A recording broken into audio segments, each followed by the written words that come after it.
Hello friends, welcome to my channel Priya's kitchen. இன்றைக்கி நம்ம கிச்சனில் என்ன ரெசிபி பார்க்க போகிறோம்னா ப்ரான் 65 ஃப்ரைட் ரைஸ் ஸ்பைஸியாக வீட்டில் எப்படி செய்யலான்னு பார்க்கலாம்.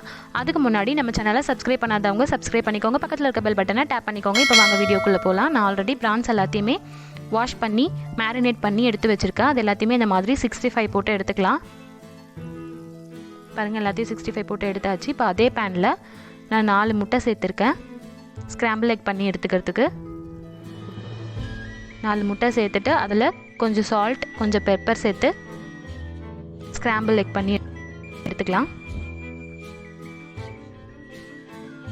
இப்போது வேறு ஒரு பவுலில் நான் தண்ணி ஆட் பண்ணி வச்சுருக்கேன். அது நல்லா கொதிக்கட்டும். அதில் கொஞ்சம் ஆயில் சேர்த்துக்கலாம். சேர்த்துட்டு நான் பாஸ்மதி ரைஸ் 1 கப் எடுத்து வச்சுருக்கேன். அதை நல்லா வாஷ் பண்ணி இந்த பாயில் ஆகிற வாட்டரில் சேர்த்துப்போம். கொஞ்சம் சால்ட்டு சேர்த்துக்கலாம். நல்லா மிக்ஸ் பண்ணி விட்டுடலாம். நான் ஒரு 20 to 25 மினிட்ஸ் கிட்ட நான் வேக வச்சேன் ரைஸை. இந்த மாதிரி தொட்டு பாருங்கள், உடஞ்சிருச்சுன்னா நம்ம ஃபில்ட்ரு பண்ணி எடுத்துக்கலாம். அடுத்து ஒரு வானலில் ஆயில் சேர்த்துருக்கேன். ஆயில் சேர்த்துட்டு அதில் கொஞ்சம் வெங்காயம் சேர்த்துருக்கேன். நீல வாக்கில் கட் பண்ணி எடுத்து வச்சுருக்கேன். வெங்காயம் சேர்த்து நல்லா வதக்கி விட்டுட்டு தேவையான அளவு சால்ட் சேர்த்து நல்லா வதக்கிக்கலாம். நான் ஒரு கேப்சிகம் கட் பண்ணி எடுத்து வச்சுருக்கேன். அப்புறம் கேபேஜ், கேரட், பீன்ஸ் எல்லாமே குட்டி குட்டி பீஸாக கட் பண்ணி வச்சுருக்கேன். அது எல்லாத்தையுமே போட்டு வதக்கிக்கலாம். 5 நிமிஷம் போல் வதக்கி விட்டுக்கலாம்.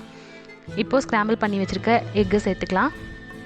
அடுத்து ப்ரான் 65 குட்டி குட்டி பீஸாக கட் பண்ணி வச்சுருக்கேன். அதையும் சேர்த்து நல்லா வதக்கி விட்டுக்கலாம். ஒரு 10 நிமிஷம் போல் வதக்கி விட்டுக்கலாம்.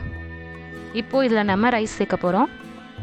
பாருங்கள், இவ்வளோ உதிரி உதிரியாக இருக்குது. நான் நார்மல் வாட்டரில் நல்லா வாஷ் பண்ணி எடுத்து வச்சுருக்கேன். அது எல்லாத்தையுமே இதில் சேர்த்துக்கலாம்.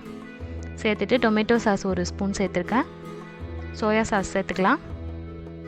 க்ரீன் சில்லி சாஸ் சேர்த்துக்கலாம். பெப்பர் நான் ஜாஸ்தியாக தான் சேர்த்துருக்கேன். உங்களுக்கு எவ்வளோ தேவையோ அதுக்கேற்ற மாதிரி நீங்கள் சேர்த்துக்கலாம். ஸ்பைஸியாக வேணும், அதனால் நான் அதிகமாக சேர்த்துருக்கேன். பாருங்கள், அவ்வளோதான். நல்லா மிக்ஸ் பண்ணி விட்டாச்சு.